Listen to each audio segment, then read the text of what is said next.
Hey, how's it going? Ezekielo here. Welcome to another video. So today we are talking about the iPhone XS Max. Yep, 6 months later. I've been using it now for almost 6 months, thereabout.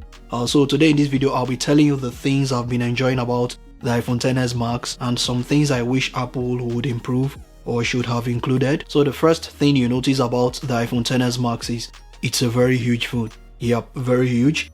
So if you wear tight jeans, like I do sometimes, you might find it difficult taking these out of your pocket. Yes, sometimes, especially if you want to take a very quick photo or record a video. So that's one thing I noticed with the iPhone XS Max. Each time I wear a tight jean, I find it sometimes difficult taking it out of my pocket.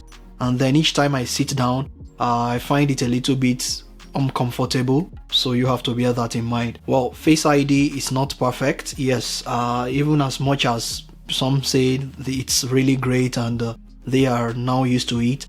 I'm quite used to it, but it's not perfect in my opinion. Using this sometimes in the night time, it just won't recognize my face. Yes, and also in the daytime, sometimes it just asks me for a passcode. I just don't know why. I just wish Apple would have included the fingerprint scanner at the rear. That would have helped with unlocking this faster and more efficiently.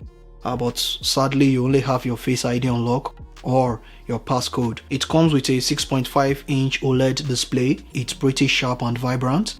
All the colors are pretty accurate. It's one of the best displays I've ever used on a smartphone. Yes, in my opinion. It's above 1080p, but it's not up to 1440p. So you have to bear that in mind. It's very sharp and very responsive. I don't have any issues with it whatsoever. I just wish it was a little bit slimmer. That would have helped with one-handed use. One of my major disappointments with the iPhone XS Max is how long it takes to charge these up from 0 to 100%. Because Apple includes a very slow charger right out of the box. You could get much faster charging by purchasing a separate fast charger from Apple's website, but that is going to cost you extra money. In my opinion, there is no justification whatsoever as to why Apple shouldn't include a fast charger right out of the box, considering how much you are paying for this smartphone.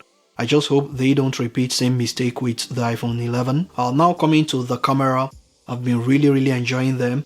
The cameras on the iPhone XS Max is slightly larger than that on the iPhone X. Yep, you have to bear that in mind. The first one is f1.2 and the second camera is an f2.4 sensor. Both are equipped with optical image stabilization, so you get very smooth video recording. From my use, photos from the iPhone XS Max are nothing short of very great. Yep, they are very great. You get very good dynamic range, great and vibrant colors, and then coupled with HDR, you get very excellent shots. I have no problems with the camera whatsoever. And then in low light, it also performs very good. Noise is minimal. You get just very little, sometimes in very challenging low light situations. I'm not really complaining about that. It could be slightly better compared to the Pixel 3 XL. This is not far behind. I also like the portrait mode on the iPhone XS Max. It kind of blurs the background in a subtle manner, which is a huge improvement over the iPhone X. Coming to video recording, you get up to 4K at 60 frames per second.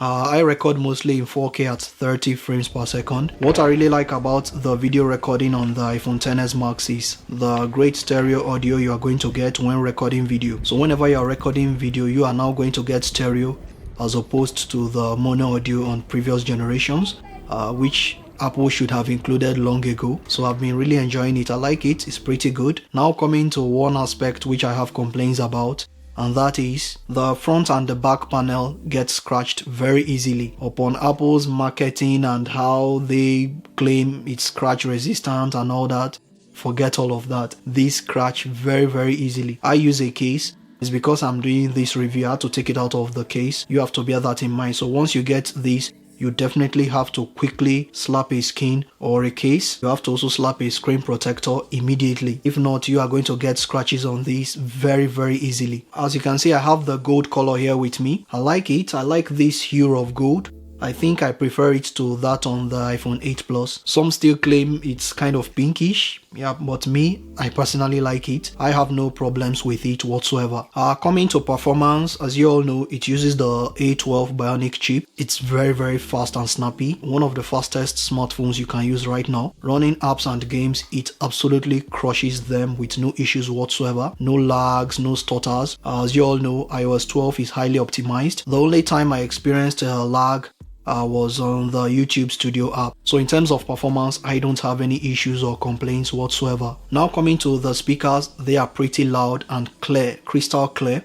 I think they are one of the best I've ever heard on a smartphone, period. They have very great sound quality. With little to no distortion at max volumes. Well, as you all know, it uses the speaker on the earpiece and then underneath here as well. So whenever you're playing games, watching videos or listening to music, you are going to get very nice stereo sound. So the speakers on the iPhone XS Max are definitely up there. Battery life on the iPhone XS Max, I would say it's a slight improvement to that on the iPhone X. From my use, I get like 5 hours of screen on time on the iPhone XS Max, which is pretty decent. From my experience, I am getting a full day of use. So the battery, I'll give it like maybe a B plus thereabout. I will not call this A or A plus when it comes to battery life. So all in all, I'll say the iPhone XS Max has been a very good phone. All in all, great display, good battery life, good speakers, great performance as well.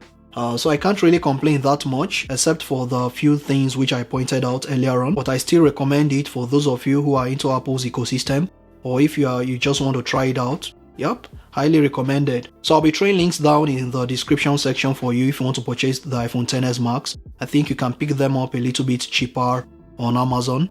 So I'll be throwing links down below. Feel free to check out other nifty gadgets on this channel. Thanks so much for watching. I am Ezekielo, and I'll see you all in the next video. Adios.